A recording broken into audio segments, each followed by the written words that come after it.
In the top stories, a woman's decomposing body is found in her home. Charities said to be hurting from changes to the Income Tax Act. And Barbados pride fall to Trinidad and Tobago Red Force. Welcome to Nation News for Monday, January 25th, 2016. I'm Natasha Beckles.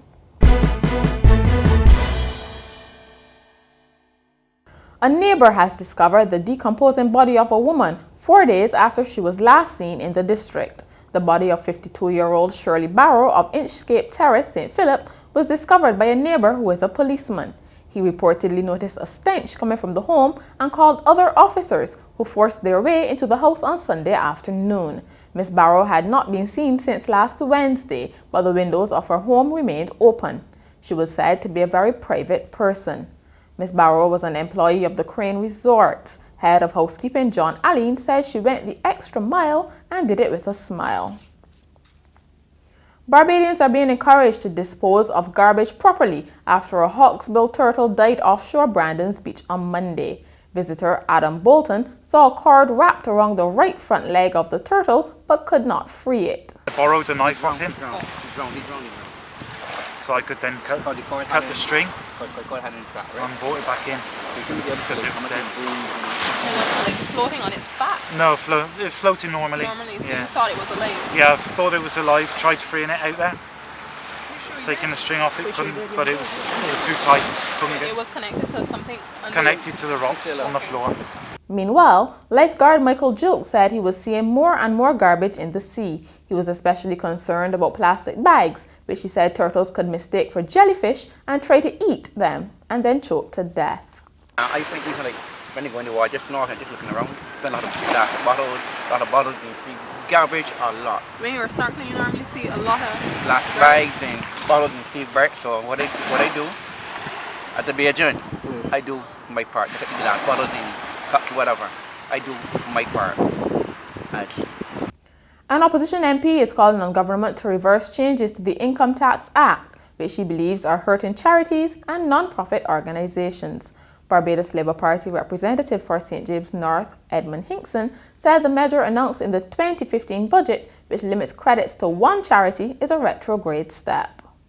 You know, the government should be encouraging persons to go more into volunteerism and giving more of their time as well as money by, in fact, enhancing income tax provisions for donations to charities rather than taking all off except one.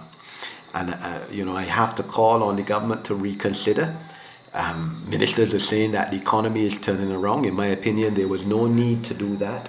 You want to encourage people to give to the University of the West Indies, where they have graduated from and therefore gained a tremendous start on their adult life. You want to encourage persons to give to their schools, the educational institutions that they attended. Mr. Hinkson suggested the Salvation Army was among the victims, falling short of its $800,000 target last year. About 47 workers could lose their jobs when the Massey store at Sergeant's Village closes. Word of this comes from some of the more than 200 workers who attended a meeting with management on Sunday.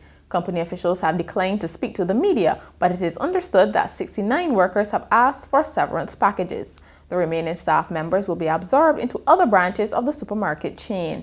The redundancy process was set to begin on Monday. A Christchurch family is appealing for help more than a week after fire left 12 people homeless. The morning fire at Water Street, Christchurch, destroyed one uninsured home and damaged a neighboring family home. Rosemary Smith, who owns the damaged home, said they needed help rebuilding. She said she visited the constituency office of MP Stephen Lashley, but received no official word.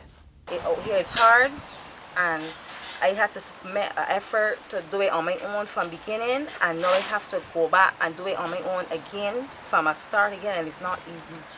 It is not easy. It is very hard.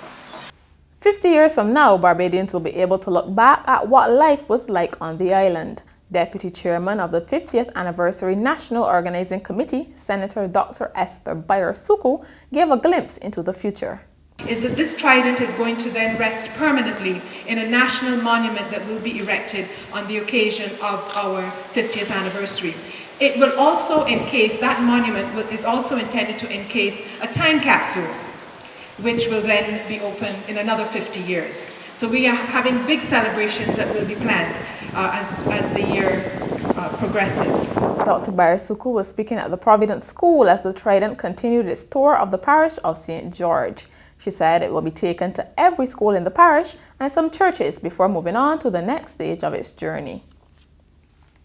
In sport, Barbados Pride suffered a heavy 72-run defeat to Trinidad and Tobago Red Force in Saturday's final of the Nagico Super 50 cricket tournament.